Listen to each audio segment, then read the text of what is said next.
will just range from futile to just ridiculous. Biden's address came from a place of, he's lost multiple children. That, I think, cynically, frankly, the White House sees that as a point of, that they can hit on, because it's obviously they perceive him as the empathy president. And so they think that he can hit these right notes here. But part of it's enraging, because as much as the pain that Biden has gone through in that way, I think is horrific. There's no legislative solution that is even being discussed, and it won't be, because the Senate wants to go on recess, and frankly, they don't want to do anything institutionally in the Senate that would allow for any gun measures to pass. And to be clear, there's not a lot of room they can do because of the Supreme Court. And this just gets back to the failure of the Biden administration to do what they can do. Right? There are limits to what they can do legislatively. There are limits that we can do with the bully pulpit. I mean, I am fully aware of this and sympathetic to it. But there's a lot of things that Joe Biden could have done over the past year and a half to put us in a slightly better position to deal with this. And fine, if the Supreme Court strikes this stuff down, then so be it, though. But that doesn't mean you don't swing. Well, that's right. But also, I would also just say, like, we need to understand that the Supreme Court is a political body. Joe Biden commissioned a report on the Supreme Court, I don't know, a year ago. And we never talked about it because it amounted to nothing. Because he put a bunch of institutionalists on there because he wanted to protect the sanctity of the Supreme Court when it is bullcrap. It is. It's just bull. It's bull. I mean, yeah, there's nothing sacrosanct about it. It's like polluted and as sewery as possible. And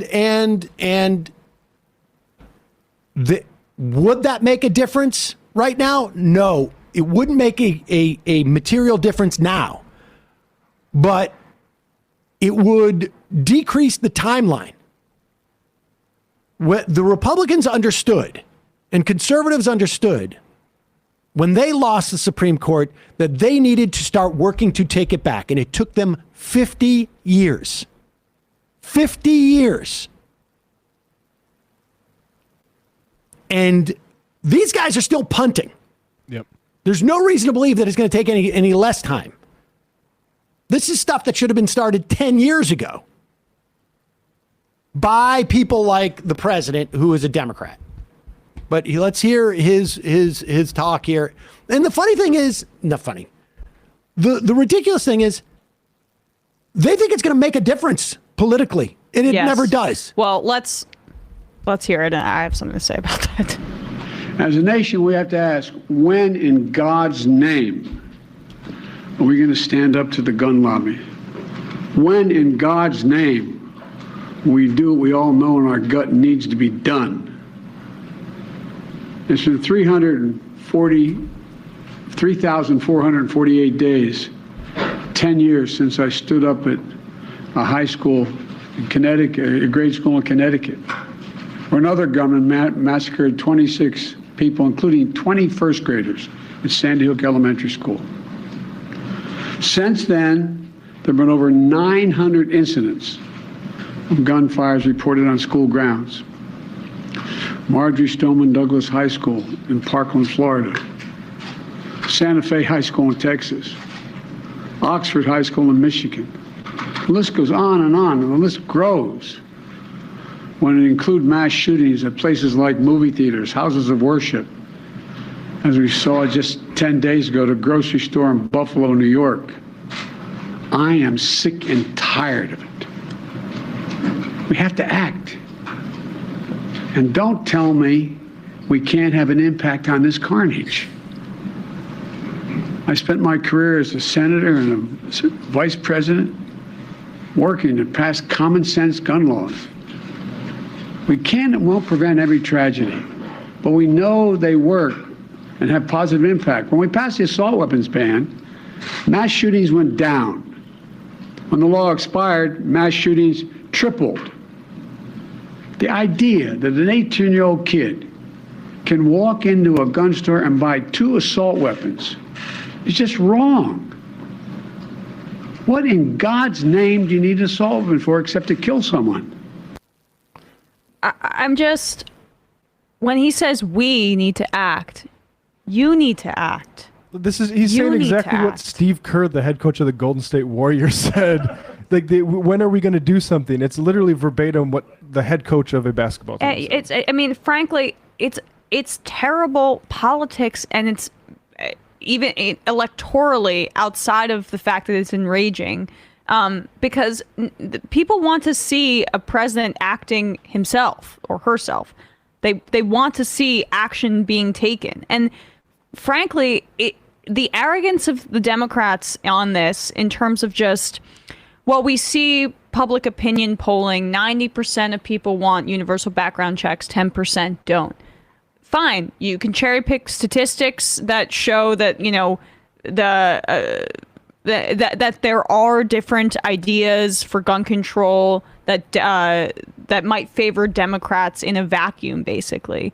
But the Republican Party doesn't operate on polling and public opinion. They act with the urgency of a minoritarian party, which is what they are. Abortion rights are popular. Abortion bans are unpopular. And guess what's happening right now? We're about to ban abortion in many states throughout this country, and Roe v. Wade's about to be overturned. So they're playing on an entirely different field. The Democrats are acting as if public opinion is going to just gradually move the political tides in their favor without them really having to do anything. That Republicans can be shamed into changing their ways, and then eventually the fever will break. It's part of that same thing. When the reality is that you guys are just playing 2 separate games, and the Republicans are winning, and like winning over. Are winning on their playing field, basically. So I don't want to play the popular opinion game. It's not about popularity. This is about power. You have to seize power because it's life and death. And all of this, you know, and we're going to take a break in a second here and get to Harvey and Alan in just a moment. But at the end of the day, you know, this is, again, about the Democratic leadership. And I know there's a lot of people who are like, why aren't you talking about the Republicans? Because you know. Everyone watching this knows. Yes. That where the Republican Party stands with this. And but none of us here know where the Democratic Party stands on this. And that is because, on one hand, the Democratic leaders come out and talk about we have to get rid of the power of the NRA. And literally, on the other hand, they are recording robocalls for a congressman in Texas in a primary last night who gets an A rating from the NRA, on top of also being against abortion rights, and who's going to very possibly win that primary by 100 votes out of 45,000 cast. So that's why we're talking about the Democrats, because we know where the Republicans stand. But the Democrats are sending mixed messages. There's no other way to assess that. And you're not going to win when you're fighting for power, when you're sending completely mixed messages. You're just not. We need new leadership.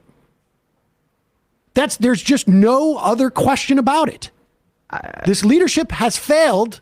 It has failed not even in executing an agenda. It has failed in even articulating a specific agenda. Just really quickly, the Schumer quote. I mean, I'm sorry, but Schumer said on a gun bill that there's no gun bill imminent. I can just read it, guys. Schumer says no gun bill imminent, tells Jake Sherman of Punchbowl News. Americans can make a choice, Schumer says. Americans can cast their vote in November. Some of them, if Cuellar holds on, can cast a vote for somebody who has an A rating with the NRA on the Democratic ticket. Schumer says Republicans can work with Democrats now to craft a bill. He's skeptical. Unlikely. burnt in the past. I mean, Americans can make a choice. How much money was expended by the DCCC to tell the voters in Texas 28, vote for the guy who gets an A rating with the NRA? That's the choice you guys made. That's the choice Pelosi made. That's the choice Clyburn made. They stand for big tents, but they can't stand for gun violence and abortion rights. I mean, these are the things that they fundraise off of, and yet they can't even stick to that. I mean, like, all you guys just had to do was just let the primary play out, right? But they couldn't, because they care more about cementing their own power than they care about any principle of politics. Any principle. Yeah, I mean, it's undeniable. I mean, with a 100-vote difference out of 45,000 votes cast, if Nancy Pelosi's robocall could not sway 101 votes, just the absence of it couldn't sway 101 votes, then she's also a horrible leader. Like, why are we wasting our any time or money on that? Yeah. I mean, it's just, it is what it is there.